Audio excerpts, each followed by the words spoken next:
Yo mga idol, kamusta? Sports Talk PH nga pala. Ang pahayag ni Algieri, pag-usapan natin yan mga idol. Ngunit bago ang lahat ay huwag kakalimutang mag-subscribe at i-click ang notification bell button for more sports talk.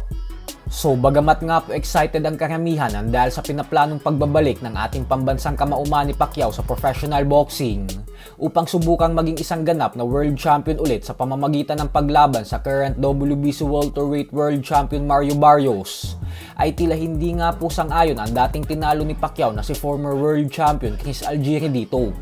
Nang matanong po kasi si Algieri patungkol sa kanyang opinion sa potensyal na pagbabalik ng 8th Division World Champion sa ibabaw ng lona, ay prangka po nitong sinabi na maganda lang daw ito para kay Pacquiao, pero makakasira umano ito sa imahe ng boxing.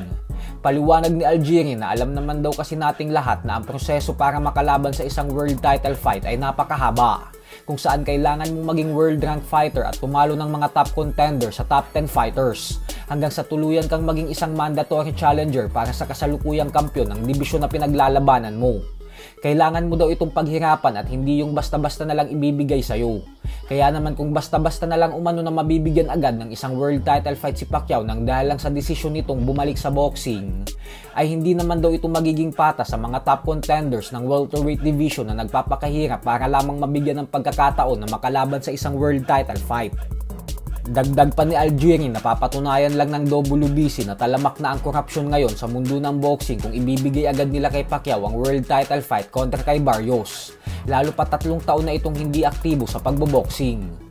Para po kasi sa mga hindi nakakaalam ay mismong WBC President Mauricio Sulaiman na ang nagsabi na isasantabi muna nila ang mga top contenders at mandatory challenger para kay Pacquiao, dahil ibibigay daw talaga nila sa ating pambansang kamao ang world title fight kontra kay Barrios kung magdesisyon talaga itong sumabak ulit sa professional boxing. Kaya naman ayon kay Algieri ay wala daw talagang magandang maidudulot ang pinaplanong pagbabalik ni Pacquiao, at bagkos masisira lang daw ang boxing ng dahil dito. Mas mabuti na umano yung mga exhibition fights na lang kay Pacman, katulad ng paparating nitong laban sa Japan sa July 28 kontra sa former K1 Super Lightweight Champion Rukia Anpo. At least sa exhibition fights umano ay walang maaapakan na boksingero ang ating fighting senator. Samantala, mamaya na din po magaganap ang kauna-unahang world title defense ng current undefeated IBF welterweight world champion Jeron Boots Ennis kontra sa world title challenger David Avanesyan. Ito din po ang unang laban ni Ennis makalipas ang mahigit 1 taon.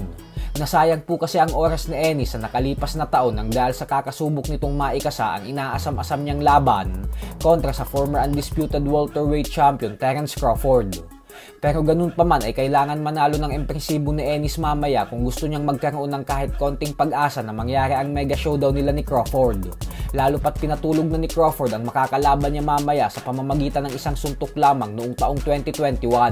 Kaya naman abangan po natin ang laban niya mamaya. So hanggang dito na lang po muna tayo mga idol.